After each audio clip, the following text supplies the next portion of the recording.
बिस्मिल्लाहिर्रहमानिर्रहीम। सबसे पहले आप सब लोगों की खिदमत में अस्सलाम वालेकुम। और जो लोग एब्सेंट थे, क्या उनसे पूछा जाए कि वो क्यों नहीं तशरीफ़ लाए क्लास में? क्योंकि अच्छे अच्छे बहाने तो सोच के आप आते हैं कि अगर क्लास में पूछ लिया गया तो फिर हम ये करेंगे। ठीक है, चलें फिर पहले आप बताएं।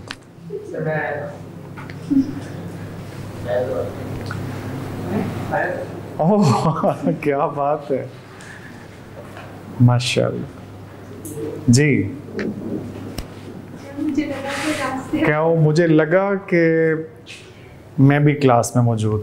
सुभान अल्लाह। हम भी उन्हीं रास्तों से आए हैं कि जिन रास्तों से बाकी सब लोग आए थे, और आपने तो कह दिया जी कि वो रिकॉर्डिंग खुदा का खौफ करे। क्लास में आने के फ़वाइद जो हैं उससे फ़ायदा उठाएं। ठीक है, मेहरबानी आप लोगों की। आप देखें ना, ये सब याद करके आए हुए हैं। ठीक है, तो लेकिन जो लेक्चर आपने उधर से ले लिया था तो हम आपसे सुन तो नहीं पाए ना। ठीक है, तो इसलिए कितने अच्छे बच्चे हैं, डेली लेसन याद करके आते होते हैं। और यकीन करें, दिल खुश हो जाता है जब मैं कोई क्वेश्चन करता हूँ, ये जवाब देते हैं।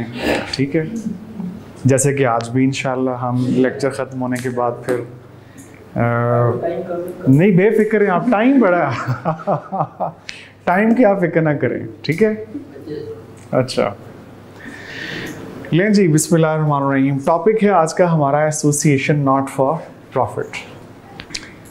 सबसे पहले इसका कॉन्सेप्ट देखते हैं। एसोसिएशन नॉट फॉर प्रॉफिट का पस मंज़र है क्या? कुछ लोग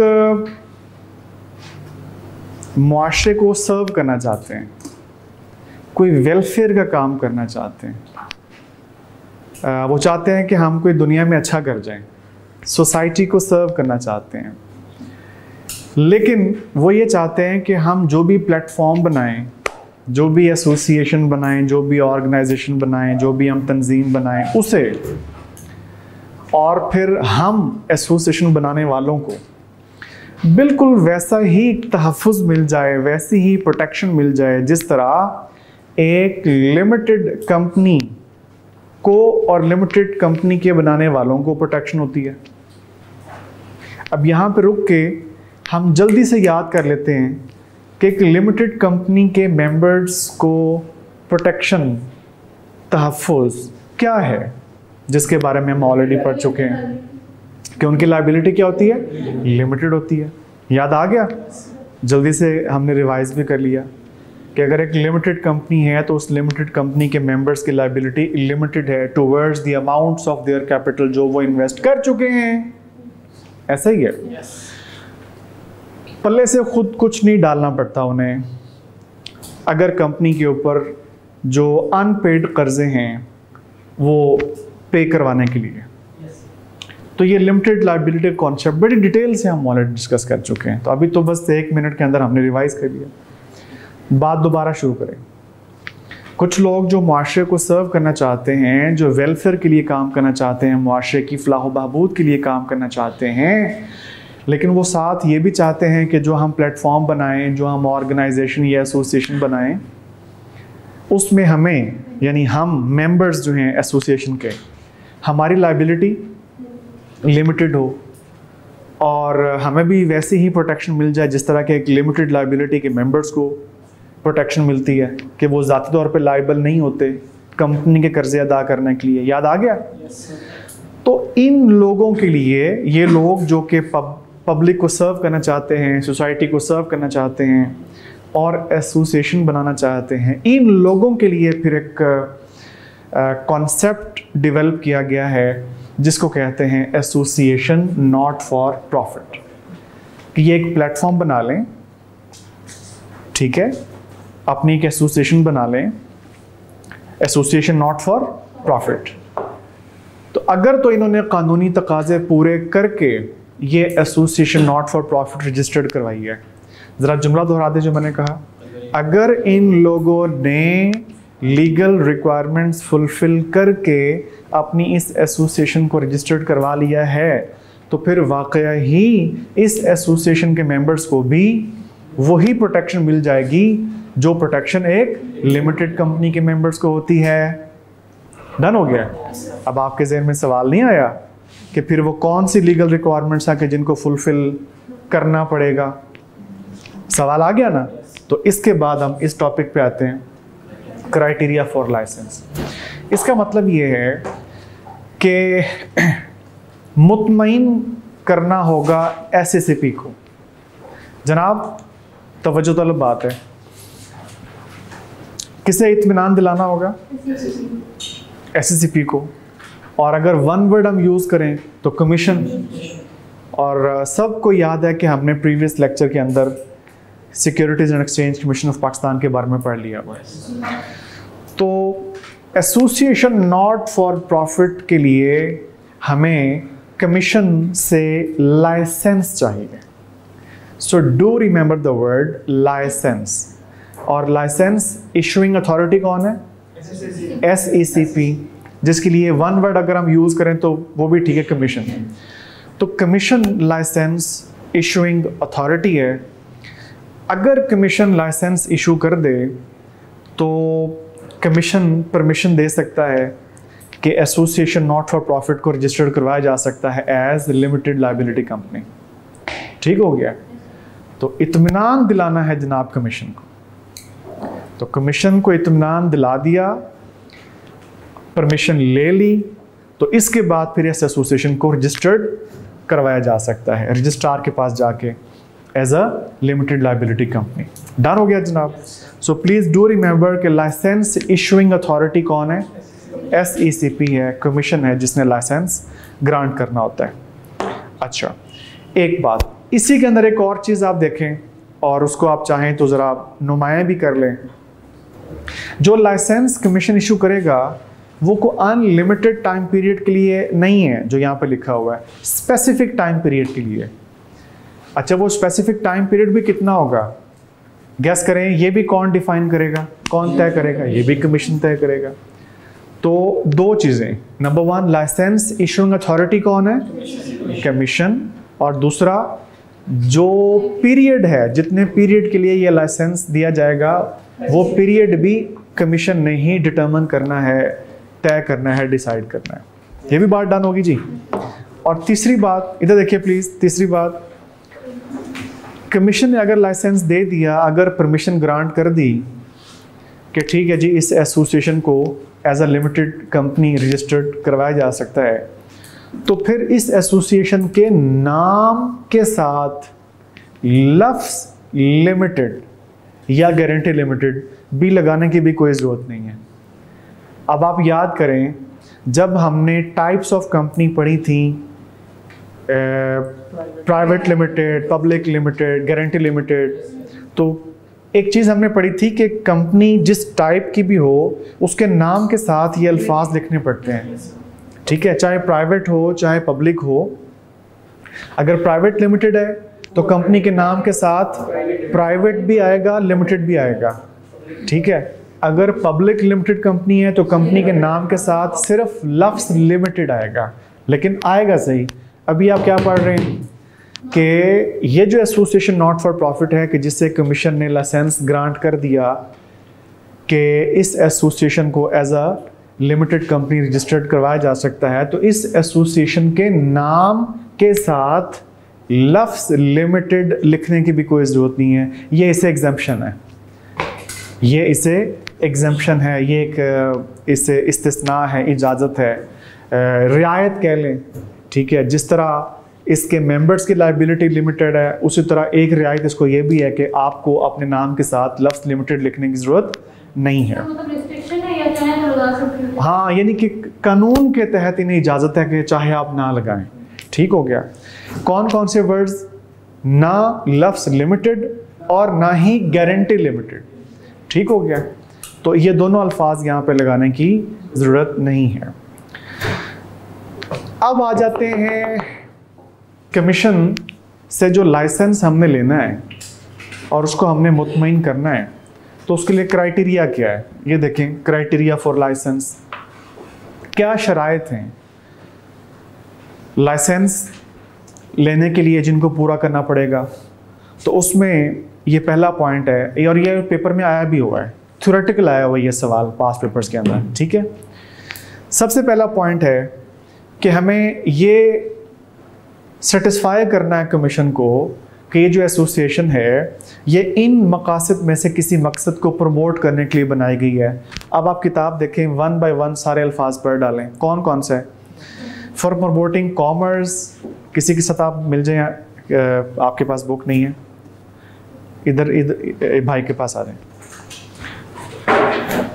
फॉर प्रमोटिंग कॉमर्स और आर्ट, साइंस, जी बोलते जाएं, शाबाश। Religion, health, education, research, sports, protection of environment, social welfare, charity और any other useful object for the society.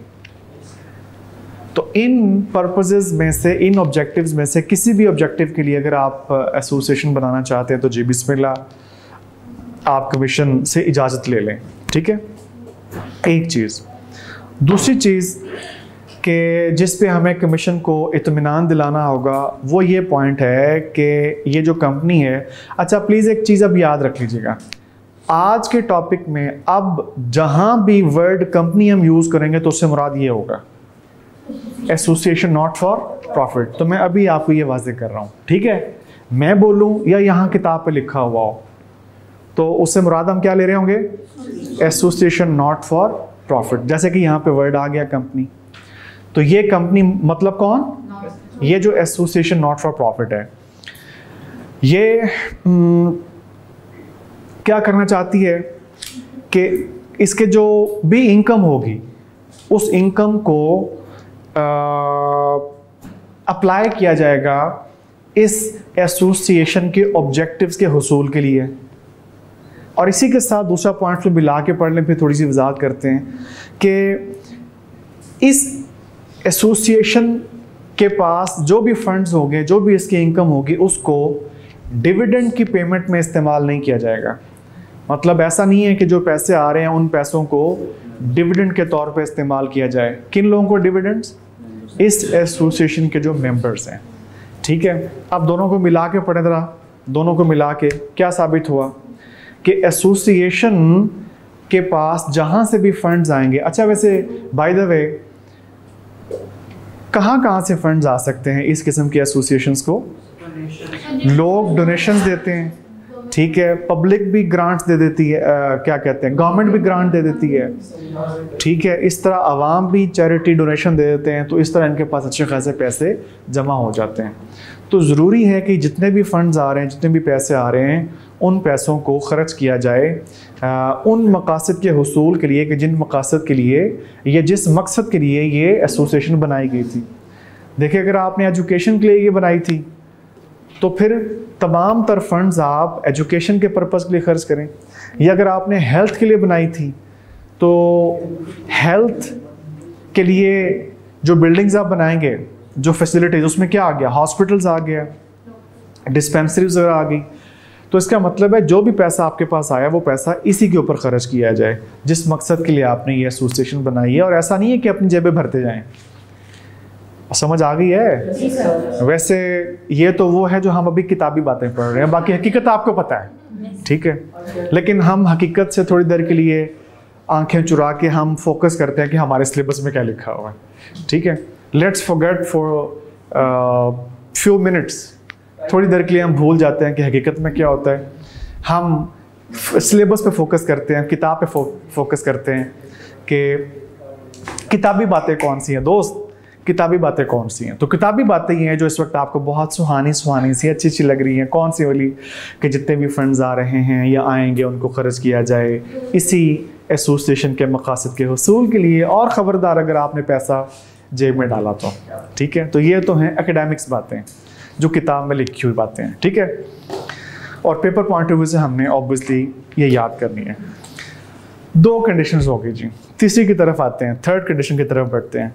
वो ये कि हमें ये भी इत्मीनान दिलाना है कमीशन को कि इस कंपनी के जो ऑब्जेक्ट्स हैं, वंस अगेन वर्ड कंपनी आ गया और मैंने वजाहत कर दी हुई है कि कंपनी के वर्ड जब भी आ जाएगा तो मुराद एसोसिएशन नॉट फॉर प्रॉफिट, यानी इस कंपनी के जो ऑब्जेक्ट्स हैं, जो मकासद हैं और जो इसकी एक्टिविटीज़ हैं वो कानून के ख़िलाफ़ नहीं होंगी, ना होनी चाहिए। ठीक है, सिर्फ अभी बात ख़त्म नहीं हुई कानून पे, ज़रा आगे चलें क्या लिखा हुआ है। कानून के ख़िलाफ़ नहीं होंगी और पब्लिक ऑर्डर, अमन व अमान के ख़िलाफ़ नहीं होंगी, पीस के ख़िलाफ़ नहीं होंगी, और पाकिस्तान की सिक्योरिटी मतलब तहफ़्फ़ुज़, सॉवरेनिटी मतलब पाकिस्तान की खुद मुख्तारी के ख़िलाफ़ इसकी एक्टिविटीज़ नहीं होंगी, और पाकिस्तान के जो कौमी मुफादात हैं उनके ख़िलाफ़ इस एसोसिएशन की एक्टिविटीज़ नहीं होंगी। इस बात को भी मेक श्योर करना होगा। अच्छा, वैसे बाय द वे आपके ज़हन में सवाल नहीं आया कि सर चलें ऊपर वाली शराइत तो समझ में आती हैं, इसको यहाँ पे ऐड करने की क्या ज़रूरत थी कि जी एसोसिएशन के मकासद और इसकी एक्टिविटीज़ पाकिस्तान की तहफ़्फ़ुज़ और सालमियत और ख़ुद मुख्तारी के ख़िलाफ़ नहीं होंगी, ये इतने औखे औखे लफ्ज़ यहाँ पर डाल दिए हैं, तो उसकी क्या ज़रूरत थी? तो उसकी ज़रूरत ये थी कि अभी आपको पता है कि जब से वो 9/11 हुआ है वाक़या जहाज़ों वाला ख़ास तौर से उसके बाद दुनिया की सूरत ही बदल गई है। वॉर ऑन टेरर और एसोसिएशंस, फंडिंग टेररिस्ट एक्टिविटीज़, ठीक है, तंजीमें वजूद में पहले भी थी, फिर इसके तो बाद ख़ास तौर पे ये कल्चर डेवलप हो गया। तो अब ये चीज़ ख़ास तौर पे हमारे क़ानून में लिखी गई है कि एसोसिएशन के जो मकासद हैं या उसकी एक्टिविटीज़ हैं, ख़बरदार अगर वो पाकिस्तान की सालमियत, पाकिस्तान के तहफ़्फ़ुज़ के ख़िलाफ़ हुई या पाकिस्तान के नेशनल इंटरेस्ट के ख़िलाफ़ हुई या किसी भी कानून के ख़िलाफ़ हुई, तो कमीशन से लाइसेंस हासिल करने के लिए हमें कमीशन को ये इत्मीनान दिलाना है कि नहीं नहीं नहीं नहीं, हम ये नहीं हैं जो ये अल्फाज लिखे हुए हैं, और ठीक है हम तो वाकई वो वाले काम करना चाहते हैं जो पहले पॉइंट में आए हैं। ठीक है, हम तो वही वाले मकासद के उसूल के लिए हम काम करेंगे इंशाल्लाह। हम ये वाले बंदे नहीं हैं, आतंकवादी नहीं हैं हम, और ठीक है, आई होप डिक्शनरी में ये वर्ड है आप लोगों की। ठीक है, अच्छा अभी जस्ट ऐसे मतलब लाइटर बोर्ड में ये वर्ड यूज़ किया, कहीं आप मुझे भी उधर ही ना कर देना कि जनाब लफ्ज़ बोल के तो कुछ हमें शक पड़ रहा है। हाँ ठीक है, आपको ये तीनों चीज़ें याद होगी जनाब? अच्छा, तो इनके ऊपर हमें इत्मीनान दिलाना है कमीशन को, ताकि हम कमीशन से लाइसेंस के हुसूल में कामयाब हो सकें और फिर हम अपनी एसोसिएशन को रजिस्टर्ड करवा सकें एज अ लिमिटेड कंपनी। अच्छा, अब ये चीज़ें पढ़ने के बाद आपके सामने इस वक्त प्रैक्टिस क्वेश्चन नंबर 7 आया हुआ है। वैसे हम टॉपिक ख़त्म करने के बाद भी पास्ट पेपर डिस्कस करेंगे इंशाल्लाह, लेकिन चूंकि एक आ गया हुआ है, ये गालिबन मुझे याद पड़ता है स्प्रिंग 2011 का सवाल है। स्प्रिंग 2011 का ये क्वेश्चन है, इसको भी डिस्कस कर लें ज़रा, चूँकि टॉपिक से रिलेटेड ही है। Al-Falah Associates is an association of persons. It wants to register itself as a limited company, but does not wish to include the word limited in its name. In view of the provisions of the Companies Act 2017, you are required to explain the conditions that need to be satisfied before the Commission may issue it a license and allow it to dispense with the word limited from its name. Dispense with का मतलब exempt। तो एक scenario आपने देखा कि Al Falah associates है, ये अपने आप को रजिस्टर्ड करवाना चाहते हैं, ठीक है, as association not for profit, और ये चाहते हैं कि हमारे नाम के साथ लफ्ज़ लिमिटेड ना आए। तो रिक्वायरमेंट अभी आपने पढ़ ली, तो इस रिक्वायरमेंट के मुताबिक अब आप जवाब दें बग़ैर किताब में दिए हुए सॉल्यूशन को देखे। जी, जो बातें हमने की वही आपने लिखनी है।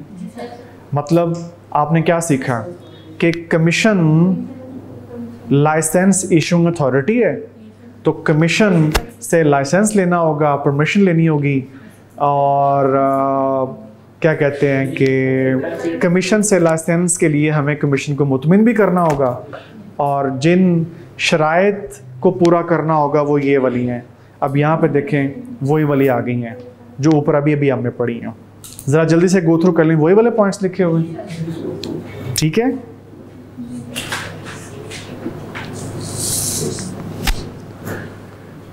डन हो गया। तो वो ऊपर उसने सारे पॉइंट्स लिख दिए थे मिक्स करके, 1 और 2 के फिर आगे सब पॉइंट्स थे, और फिर 3, और उसने यहाँ पे 5 के 5 इकट्ठे लिख दिए, नो प्रॉब्लम, ठीक है। तो अगर आप इस तरह याद रखना चाहें इस तरह याद रख लें जिस तरह ये सोल्यूशन में लिखे हुए हैं।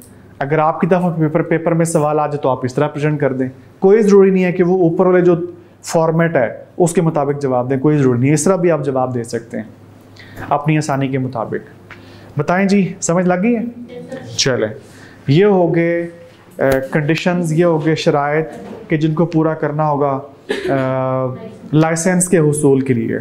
अच्छा, अब आ जाते हैं नेक्स्ट हेडिंग के ऊपर। ये देखें जी, कंडीशंस एंड रेगुलेशंस। तवज्जो इधर करें। ठीक है जी, कमीशन आपसे राजी हो गया, मुबारक, आपने उन तमाम बातों पे कमीशन को मुतमिन कर लिया, ये जो बातें अभी 5 आपने पढ़ी, ठीक है। अब कमीशन आपको लाइसेंस इशू करना चाहता है। अब लाइसेंस इशू करने के मौके पे ये बात आ गई है। सो प्लीज़ ज़रा ये याद रखिएगा कि अब हम जो बात करने लगे हैं किस मौके की है, कि जब कमीशन लाइसेंस जारी करने लगा है, तो उसके बारे में ये है कि लाइसेंस इशू करने के लिए या करते वक्त अगर कमीशन चाहे तो इस एसोसिएशन को कह सकता है कि ठीक है, हम आपको लाइसेंस इशू कर तो देते हैं, लेकिन हमारी जानिब से कुछ कंडीशंस हैं, आप इकरार करें कि इन कंडीशंस को आप फुलफिल करेंगे। कुछ बात पहले पड़ी? नहीं मेरा ख्याल। एक तो वो कंडीशंस हैं जो पहले आप फुलफिल कर चुके हैं, वो ऊपर गुजर चुकी हैं। वो कौन सी थी? लाइसेंस लेने के लिए। अब मैंने जुमला बोला कि लाइसेंस देने के लिए राजी हो गया है। अब लाइसेंस देते वक्त कमीशन क्या करना चाह रहा है कि कुछ कंडीशंस हैं, शराइत हैं, कि पहले आप वादा करें कि आप ये कंडीशंस फुलफिल करेंगे। तो कमीशन को कानून के तहत ये इख्तियार हासिल है कि अगर कुछ टर्म्स एंड कंडीशंस लगाना चाहे तो लगा सकता है। बताएं यार। अच्छा, इसी तरह कमीशन ये भी कह सकता है कि ठीक है, हम आपको लाइसेंस जारी कर देते हैं, लेकिन ये कुछ रूल्स एंड रेगुलेशंस हैं, आप वादा करें कि ये फॉलो करेंगे। तो 2 चीज़ें रिवाइज करें, कौन कौन सी वाली? लाइसेंस देते वक्त कमीशन कह सकता है एसोसिएशन को, एसोसिएशन के मेंबर्स को क्या कह सकता है कि हम कुछ कंडीशंस आपको बता रहे हैं, वो आपने पूरी करनी है, उनके ऊपर अमल करना है, उनको क्या कहते हैं अंग्रेजी में एक्ट अपॉन करना है, अबाइड बाय करना है, फॉलो करना है, सारा कुछ मैं कुरान होना जावे ठीक है। तो कमीशन कह सकता है कि जनाब ये शराइत आपने फुलफिल करनी है, और साथ ही रेगुलेशंस भी कुछ इम्पोज कर सकता है, कह सकता है कि ये कुछ रूल्स हैं, कुछ रेगुलेशंस हैं, वादा करें कि इसको भी आप अबाइड बाय करेंगे, इनको भी आप फॉलो करेंगे। अच्छा, कहते हैं कि अगर कमीशन ने कुछ रूल्स, रेगुलेशंस, कुछ कंडीशंस बताई हों लाइसेंस देते वक्त, तो फिर वो कंडीशंस और वो रेगुलेशंस मेमोरेंडम और आर्टिकल्स ऑफ एसोसिएशन में इंसर्ट की जाएंगी। चेक करें, लफ्ज़ लिखा हुआ नजर आ जाएगा आपको। इंसर्ट मतलब इंक्लूड, ऐड। फिर वो इस कंपनी के मेमोरेंडम और आर्टिकल्स में वो कंडीशंस ऐड की जाएंगी, इंक्लूड की जाएंगी, ठीक है। और फिर वो कंडीशंस और वो रेगुलेशंस हिस्सा बन जाएंगी। पार्ट का वर्ड भी आपके सामने आ गया, पार्ट। वो कंडीशंस, वो रेगुलेशंस पार्ट बन जाएंगी। किसका पार्ट? आर्टिकल्स ऑफ एसोसिएशन का और मेमोरेंडम का, व्हाटएवर द केस इज। बताएं जी, ओके हो गया? या दोनों डॉक्यूमेंट्स में या दोनों में से एक में। ये फैसला कौन करेगा कि ये कंडीशंस और रेगुलेशंस कौन से डॉक्यूमेंट में होनी चाहिए? वंस अगेन कमीशन ने ही आपको बताना है। अगर कमीशन कहे कि ये कंडीशंस और रेगुलेशंस दोनों डॉक्यूमेंट्स में ऐड करें तो फिर दोनों में ऐड करनी पड़ेंगी, और अगर कमीशन कहे चले ऐसा करें इसे आप एक में ऐड कर लें, दोनों में से किसी एक के अंदर, तो फिर कमीशन के कहने पे फिर एक में हम ऐड कर लेंगे। बहरहाल एक बात तय है कि वो कंडीशंस और वो रेगुलेशंस फिर हिस्सा बन जाएंगी किसका? हाँ, तो ये डिसाइड उसने करना है कमीशन ने, ठीक है, कि मेमोरेंडम वाले के अंदर या आर्टिकल्स वाले के अंदर। बहरहाल ये बात तय है कि फिर वो कंडीशंस और वो regulations become the part of the memorandum और आर्टिकल्स ऑफ एसोसिएशन। डन हो गया जी? अच्छा, आगे चले। Form of memorandum and articles of association. अब इस फॉर्म को अगर आपके लिए आसान लफ्ज़ों में बयान करूं तो फॉर्मेट है। फॉर्मेट नहीं लफ्ज़ सुना होगा, तो फिर इतने हैरान क्यों हो रहे हैं?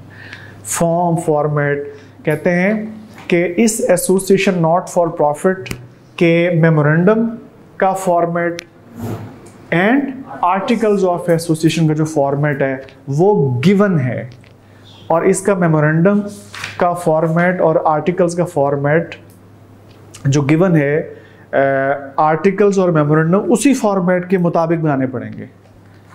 अब आप सोच रहे होंगे सर ये भी तो बता दें कि कहाँ पे गिवन है, तो ज़रा पैराग्राफ देखें, एड्रेस दिया हुआ है, पता दिया हुआ है कि वो फॉर्म कहाँ पे दिया हुआ है। बोलें table F in the first schedule of the Companies Act 2017। ठीक है, कंपनीज एक्ट जहाँ पे ख़त्म होते हैं ना, मतलब तमाम सेक्शंस जहाँ पे ख़त्म हो जाते हैं उसके बाद फिर ये शेड्यूल शुरू होते हैं। अब आप पूछेंगे नहीं कि सर ये क्या मतलब शेड्यूल का मतलब क्या है? इसका जो क्या खूबसूरत यार, वैसे जिंदाबाद बहुत खूब। शेड्यूल का मतलब क्या है बच्चों? स्केड्यूल। ठीक है, आज हमारे नॉलेज में इजाफा हुआ हमारे एक जीनियस स्टूडेंट की वजह से। We are thankful to you dear. अच्छा, तो मैं कोशिश करता हूँ कि आपको आसान से अल्फाज में बता दूँ कि ये शेड्यूल का कॉन्सेप्ट क्या है। कुछ चीज़ें ऐसी होती हैं कि जिनको सेक्शन के अंदर बस मेंशन कर दी जाता है, उनकी डिटेल फिर वहाँ पे नहीं दी जाती, क्योंकि वहाँ पर डिटेल देने से फिर वो सेक्शन बहुत ही लेंथी ना हो जाए। तो फिर क्या करते हैं, वो कहते हैं ये जो कॉन्सेप्ट है ना, इसकी डिटेल एंड पे दी हुई है। कुछ इफाका हुआ तो वो फिर सेक्शंस के एंड के ऊपर मुख्तलिफ वो बना दिए गए हैं शेड्यूल्स, ठीक है, और उनमें फिर आगे टेबल्स बने हुए हैं।